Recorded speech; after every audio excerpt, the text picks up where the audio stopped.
Well, ladies and gentlemen, we've got a big update regarding the meeting that happened at the Oval Office earlier today. Donald Trump, Mark Carney. Carney's first meeting with Trump after winning the minority seats within the Canadian government, becoming the prime minister. And Trump is teasing a huge announcement, possibly Thursday or Friday. He's going out to the Middle East, to Saudi Arabia, to the UAE and other countries out there. But apparently he's saying Thursday, Friday, or Monday before he goes, there's going to be a huge announcement. People are wondering, well, maybe it has to do with the current situation with Iran. Maybe it has to do with Russia, Ukraine. Seems like it's going to be relatively big. So if it is big, those are the two huge, hot situations going on in terms of wars.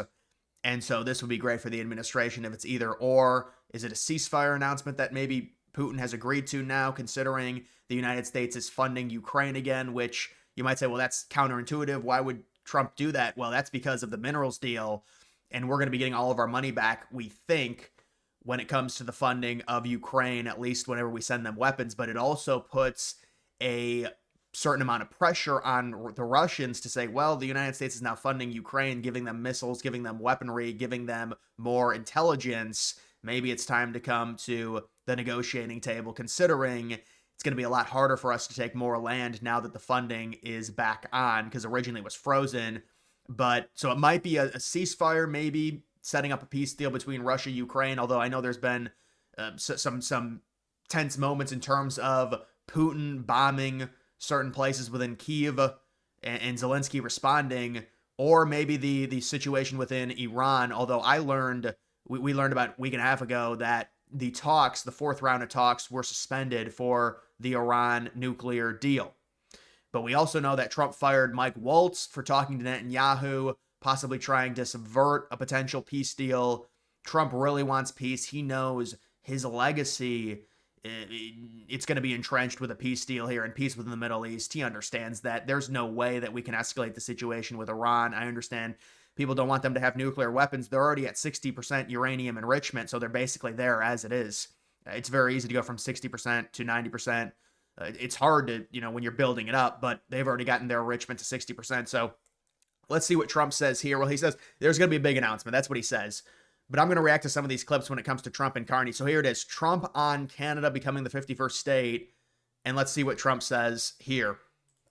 President, you have said that Canada should become the 51st state. No. Well, I still believe that, but it takes two to tango, right? But no, I do. I mean, I believe it would be a massive tax cut for the Canadian citizens. You get free military, you get tremendous medical cares and other things. There would be a lot of advantages, but it would be a massive tax cut. And it's also a beautiful, as a real estate developer, I'm a real estate developer at heart. When you get rid of that artificially drawn line, somebody drew that line many years ago with like a ruler, just a straight line right across the top of the country. When you look at that beautiful formation when it's together, I'm a very artistic person, but when I looked at that beauty, I said that's the way it was meant to be. But I do feel it's much better for Canada, but we're not going to be discussing that unless somebody wants to discuss it. I think that there are tremendous benefits to the Canadian citizens, tremendously lower taxes, free military, which honestly we give you essentially anyway because we're protecting Canada if you ever had a problem. But well, that is 100% true. I think it would really be a wonderful marriage because it's two places that get along very well. They like each other a lot. Yeah, something like that. It's not advisable to do that. But Carney came out and said no, it's not for sale, and he pushed back against it. But so there's Trump saying that, well, he's still pushing for it, but it takes two to tango. He knows that we're not going to be invading Canada or anything like that. Greenland's a different story, but Canada, it's not going to happen. And so Trump is still kind of pushing for this here. It's not, they're too liberal. They're too liberal. And the Canadians don't want it. They don't want to be American citizens. But the Alberta situation, we'll have to see. But there's Trump's answer to that. Canada loves us and we love Canada. So this is him. When you consider what Mr. Carney just said, that Canada is not for sale, does this make the discussion a little more difficult to start on? No, not at all. No, not at all. No, time will tell. It's only time. But I say never. I've had many things that were not doable, and they ended up being doable, and only doable in a very friendly way. But if it's to everybody's benefit, Canada loves us, and we love Canada.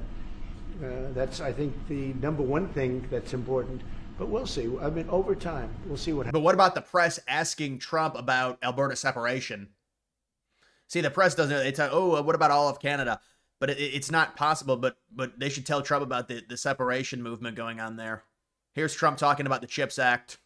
Oh, it's hitting right now. Look, they're already starting AI plants. These are not people that look for financing. That's a good thing.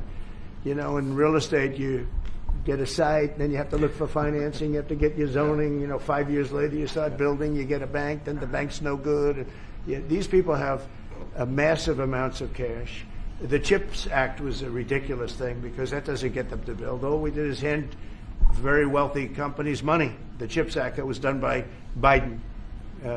Billions, we give them billions. And that's something that the Democrats praised Biden's for. They said it was bipartisan for domestic semiconductor production. It didn't actually spur any semiconductor production. It was the government giving companies money as incentive to build in the United States, and everyone agreed on it. That's why it was a bipartisan bill.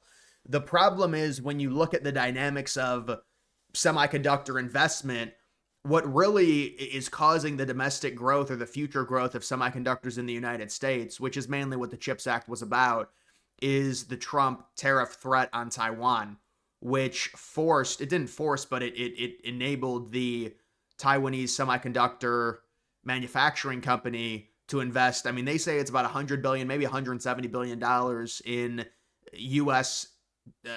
Semiconductor chip production. The CHIPS Act, there was like 1% invested. The problem is that you give money to these companies, but then there's stipulations and there's conditions on how they can spend it in terms of the investment on certain infrastructure. It's a big problem. And it's bureaucracy that really holds back the development within that CHIPS Act. That's why there's some clear and obvious criticisms of it, even though it was bipartisan. That's why Democrats always brag about it under Biden, because it was bipartisan. So it's like, well, Republicans really can't say anything about domestic semiconductor production because it's the situation with Taiwan is very up in the air, considering the China entrapment surrounding them and possibly trying to invade Taiwan, although I don't think that's going to be happening in the next few years. But there's always the threat, so you'd much rather have domestic production. But what Trump is saying is there were so many conditions that were attached to the government giving companies money to spend on domestic manufacturing production. It made it very, very hard. And that's why around 1% of the total money that was given was actually invested when Trump got in. Now, more has been invested, and a lot of it is Trump loosening things and making it easier, just like when you threaten tariffs against Taiwan, then they say, oh, Biden should get credit for that because that's the CHIPS Act. Well, no, it's Trump threatening Taiwan, and it spurs them into action. And so really Trump gets credit for the semiconductor production because of that tariff threat that he put on Taiwan. But in general, I mean, Trump is right when it comes to the CHIPS Act there. And then you've got this is a very friendly conversation talking about the cars and the tariffs on the automobiles in Canada. That Rand Paul is very angry about that, the tariffs, because he says that you'll get a double tariff to where some of the parts have to go from Canada to the United States and then or go from the United States to Canada back to the United States. But he still has the 25% tariff on the auto industry. And, that's something I've seen a lot of bipartisan support for the auto tariffs, to be fair. There's a lot of liberals in Michigan that really like those tariffs, and it's going to generate around $100 billion the first year. And it seems like that's something that is a more strategical tariff. You're going after one industry, the auto industry. And it seems realistic to bring some of those jobs back. And so it does seem like that has a lot of the auto tariffs in specific have a lot of bipartisan support. But this was just Trump and Carney meeting. I'm sure there's going to be some type of renegotiated trade deal. That's going to be happening. There's Trump and Carney. There's the meeting right there. And so they talk about, I'm going to actually see if there's any recent updates on this. We'll see if they have anything. But yeah, that was the Trump and Carney meeting. It's like they upload 30 videos in 10 minutes.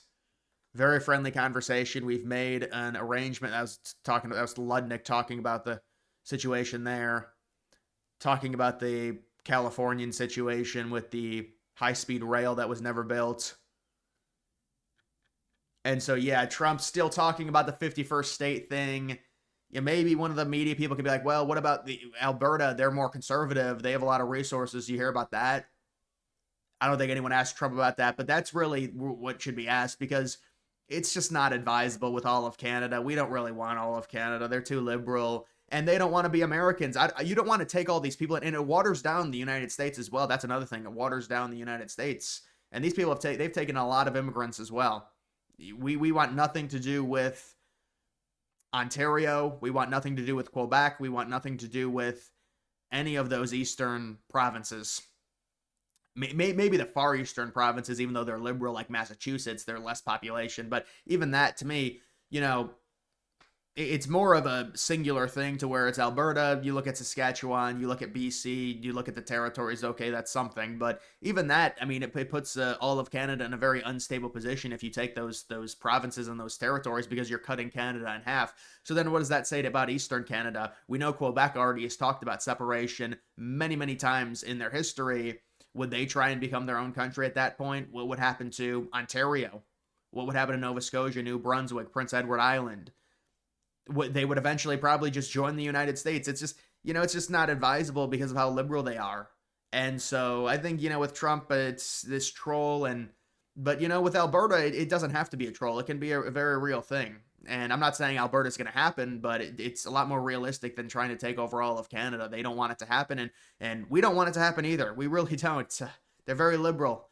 And, with the immigration they've taken in recently, that just adds to the reason to where, no, we're not interested in all of Canada. I understand the territories could be very valuable because of the access to waterways, but and also the limited population. That's another big thing. I always talk about territorial expansion. The population is huge. You want to have very, very, very low populations you're taking in, because you're watering down the country, and you're also dealing with people that are liberal. So if there's not that, it's just like Greenland. They're liberal, but there's 57,000 people. That's manageable, very manageable. So, to me, I think the big thing with Canada right now is working out this trade deal with them, and that'll be renegotiated probably within the coming months, hopefully within the next month. I mean, when I look at the current situation when it comes to the economy, crude oil is down significantly. The energy sector is down. Now they're talking about a recession. I wouldn't be, I mean, the whole idea of a recession, I understand why the Democrats were very angry about the definition of a recession. It's like too negative. Although the Democrats had a much more worse indicators in 2022, but the idea that, if the GDP prints minus 0.2 after printing minus 0.3 in Q1, if Q2 is minus 0.2, that's a recession. I mean, come on. And also the GDP would have been positive if Trump would have continued Biden's spending habits, which he didn't, because Biden spent a lot, and that helped the GDP. Trump spent a lot less, and so the GDP was lower, but also it was the tariff situation. But even with the tariff stuff, if Trump would have spent more, there would have been a positive GDP growth in Q1. But the way I look at it, you do a trade deal with Canada and Mexico. You do a trade deal with many of these other countries, specifically in the Pacific, South Korea, Japan. You look at somewhere like India. You put more pressure on China. That will give the Fed more confidence in cutting the rates, because right now they're concerned about the inflationary aspects of tariffs. If you end a lot of the tariffs, then you've got a Fed looking at a lower inflation. And I think inflation probably is going to be lower on the 10th, or at least the same, based off of the crude oil price and the energy sector prices. We have had a better stock market recently. That is true. It's recovered since Liberation Day.